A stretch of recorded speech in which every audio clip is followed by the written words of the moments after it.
Vote গণনা শেষে ঠাকুরগাঁও ১ আসনে বিএনপির মহাসচিব মির্জা ফখরুল ইসলাম আলমগীর তার নিকটতম প্রতিদ্বন্দ্বী দেলোয়ার হোসেনের চেয়ে ৯৬,৮৬৩ ভোট বেশি পেয়ে বিপুল ভোটে জয়ী হয়েছেন।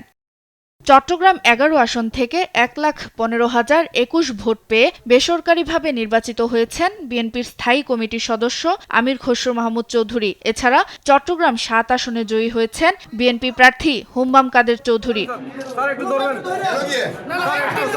কক্সবাজার ১ আসনে বেসরকারি ফলে নির্বাচিত হয়েছে বিএনপির স্থায়ী কমিটির আরেক সদস্য সালাউদ্দিন আহমদ। এদিকে নোয়াখালী ৩ আসনে বরকতুল্লাহ বুলু ১,৩৭,৯৩৭ ভোটে বিজয়ী হয়েছেন।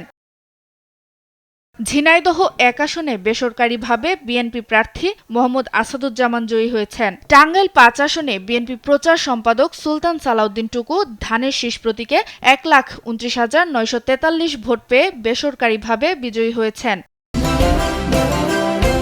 বাংলাদেশের নাম্বার 1 স্টিল বিএসআরএম।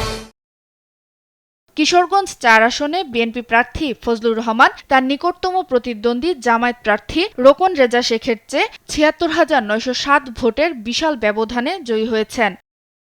ব্রাহ্মণবাড়িয়া ২ আসনে জয়ী হয়েছেন স্বতন্ত্র প্রার্থী ব্যারিস্টার রুমিন ফারহানা। কুমিল্লা ৪ আসনে জয়ী হয়েছেন এনসিপি প্রার্থী হাসনাত আব্দুল্লাহ। ফল ঘোষণার পর নেতাকর্মীদের নিয়ে বের হয় বিজয় মিছিল।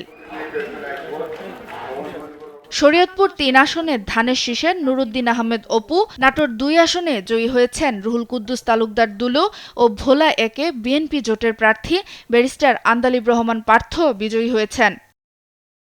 সুপ্রিয়া তৃষা, নিউজ ডেস্ক, দেশ টিভি।